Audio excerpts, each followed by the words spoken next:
Ready for another deep dive. This time, we're going to be exploring a life that is anything but ordinary. We're taking a look at Victoria Vives Khuong's in a matter of seconds.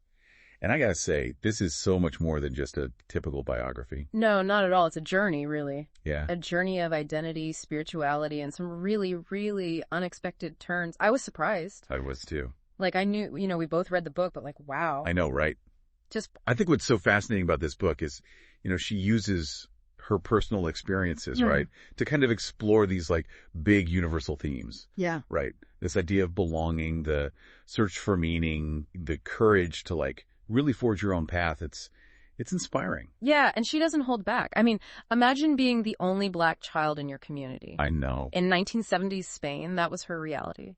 It's hard to even like overstate the impact I think that kind of environment has on a young person's like sense of self. And, she talks about that, like the lack of representation, the casual racism that she encountered, and even the impact of something like as seemingly, I don't know, innocuous as this Conguitos commercial, which for folks who don't know was this very popular commercial. Like a chocolate-covered peanut. Yeah, like a chocolate peanut thing. And, she describes how much she loved this commercial as a child. Oh, yeah, she loved it. Only to realize, like, later how it, this kind of like caricature of a Black man and his children kind of fed into the very racism she was facing. Yeah, that's such a powerful example of how, I don't know, like ingrained these societal norms can be. We don't even see them. Total blind spots, yeah. And, and what struck me too was how, her family, while loving, she talks about them very lovingly, seemed, I don't know, ill-equipped to address the racism she experienced. And it made me think about, maybe a broader kind of societal silence around issues of race at the time. Like it just wasn't... Like they didn't have the tools, Didn't have the tools, didn't have the language. To even talk about it. Exactly. But here's where I think Vives Khuong's story takes, I don't know, a little bit of a turn towards the, let's say, unconventional, right? Uh-huh. She has this near-drowning experience. It's intense. So intense. And it becomes this, like, catalyst for this like spiritual seeking that she goes on. Yeah, like a classic example of a transformative experience. Some kind of crisis happens and it just shakes up your whole worldview and suddenly you're on the hunt for something bigger. Totally. And that's what happens to her, right? She goes from being like a self-proclaimed skeptic to having this like profound experience of oneness during, get this, a chanting meditation. Wow. And then suddenly she's like seeing energy everywhere. It just like blew her mind open. I mean, I can imagine. It's like the world just cracked open and suddenly there are all these layers of reality you never even knew existed. No wonder she starts looking for guidance, even if it leads her to some, let's just say, unexpected places. That's an understatement. Like, how about a therapist who invites her to join a cult? Yeah. It happens. I mean, honestly, it makes sense, right? Like, when you're questioning everything you thought you knew, it's easy to, I don't know, be drawn in by charisma, by promises of easy answers, Oh, totally. And to her credit, she recognizes those red flags and she gets out of there. Yeah. But even those, like, kind of unsettling experiences, they become part of her journey. You know what I mean? 100%. It's like those detours, Yes. They teach you the most valuable lessons, and sometimes you don't find what you're looking for, right? Totally. And that's where the good stuff is. She's like, hey, I've been down some weird rabbit holes, and guess what? I live to tell the tale. Exactly. But this is just the beginning of her story. Like, we're just scratching the surface here, right? Yeah, this is where it gets even more, I don't know, relatable in a way. It's like you see this contrast between her very like outwardly successful life, She's got it all. Yeah, the careers, she's traveling, but then internally she's really struggling, like with relationships, with her own identity, and this yearning for something more. And that yearning leads her to make some pretty bold decisions. Big time. Like up and moving to Los Angeles, but we'll save that for later. So we left off with Vives Khuong, and she's kind of on the verge of this big life change, right? Yeah, like a turning point. Yeah, like she's achieved all this like external success. Yeah. She's got the career, the travel, all that stuff. She's checking all the boxes. But there's this like nagging sense of something's missing. Oh, I know that feeling. It's like you reach the top of the mountain and then you realize there's a whole other mountain range behind it. Yes, exactly. And I think that's what she's grappling with in this part of the book. Like, she talks about it as this like yearning for deeper meaning. That longing to connect with your purpose, Yes.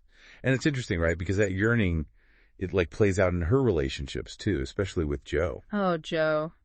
Yeah, that was, I mean, she talks about that relationship with such honesty. It's kind of brutal. yeah, it's raw, for sure. Intense, passionate, but ultimately, Toxic. yeah, not healthy. And there's this one part where she talks about, like, literally seeing the change in her eyes in photographs. Oh, wow. Throughout the relationship, it's like she was losing a part of herself. It's like a visual representation of how draining that kind of relationship can be, But also, like, you gotta hand it to her. She's so self-aware. She sees the pattern, she acknowledges the pain, and then she gets out. Which is huge. Yeah. I mean, it's one thing to recognize a toxic relationship, right? It's another thing entirely to actually leave. For sure.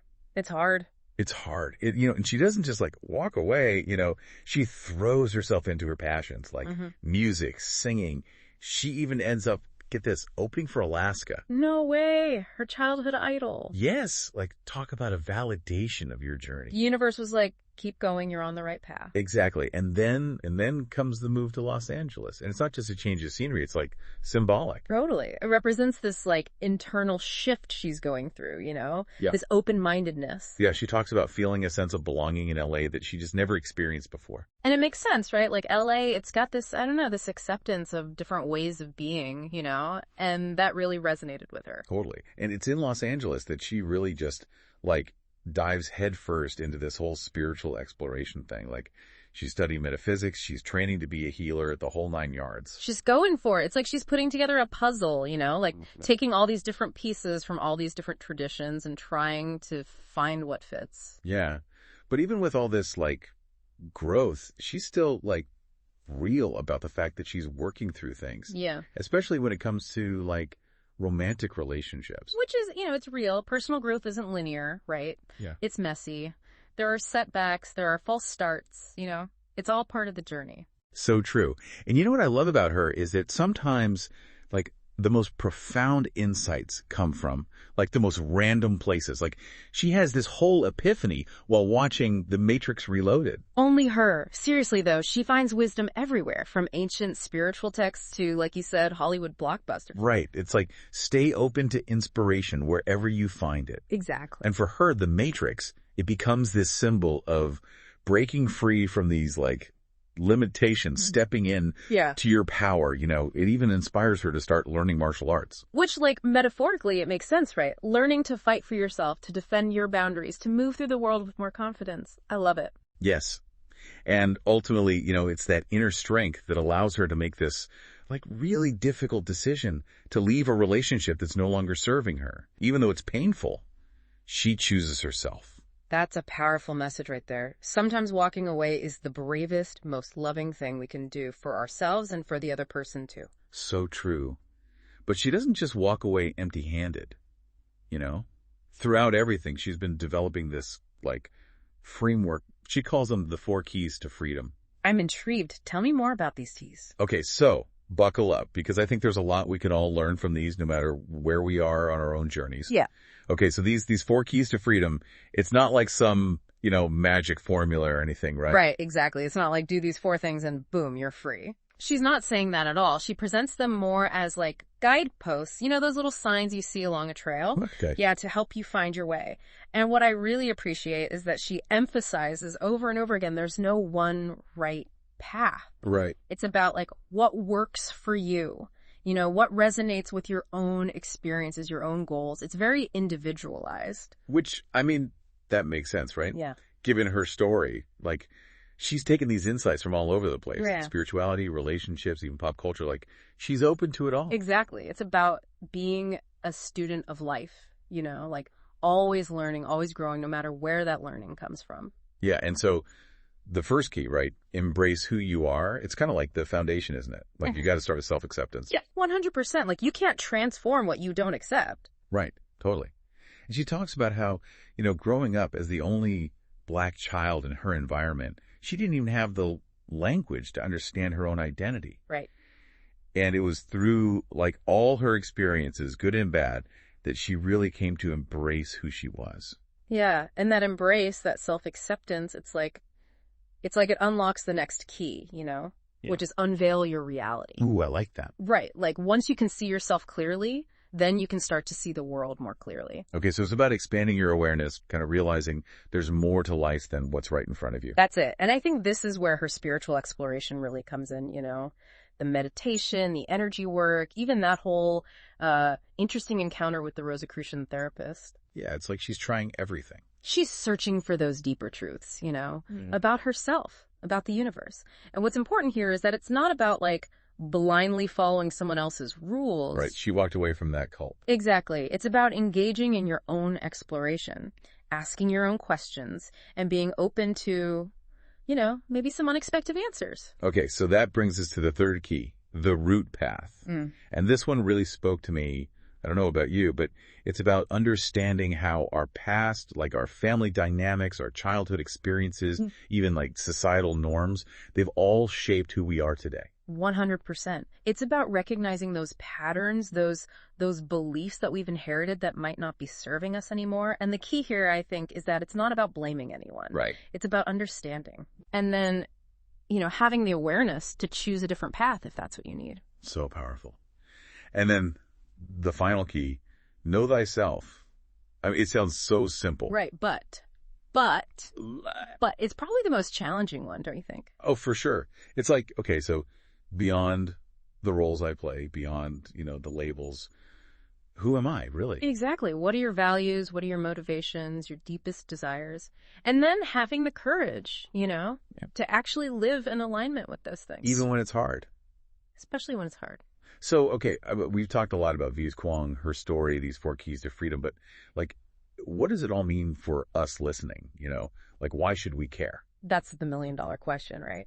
I think for me, it's a reminder that we're all on a journey, We are. And it's messy and it's unpredictable and it's beautiful and it's rarely linear. There are going to be ups and downs, detours, wrong turns, but it's in those moments, I think, those challenges that we discover who we really are. I love that. It's like her story is this testament to the power of like resilience. Yeah. And the importance of embracing our authentic selves, like even when it's hard, even when it's scary. Right. And the courage it takes to create a life that feels meaningful. On your own terms. On your own terms, exactly. And something she said that really stuck with me is we don't have to have all the answers. It's okay to not know. It's okay to ask for help, to experiment, to even like totally wipe out and fall flat on your face. Yeah. The important thing is to keep moving forward, Keep growing. Keep growing, keep evolving. And, I love how sometimes, like, the most profound insights, they come from the most unexpected places, like a near-death experience, a chanting meditation, a random action movie. Like, you just never know. You really don't. The key is to stay open, stay curious. Yes. And just trust that, that the universe will provide. The universe has your back. Like, it's going to reveal what you need to know exactly when you need to know it. Maybe not when you want to know it. That's so true. Yeah. So as we kind of like wrap things up here, I think about Vives Khuong's journey, and I'm so curious, for everyone listening, like what resonated? What sparked your curiosity? What are you taking away from this conversation? And we actually want to hear from you.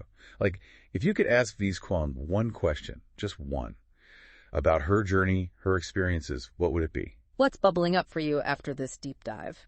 Share your thoughts, your reflections, your burning questions with us on social media, or you can always drop us a line on the show's website.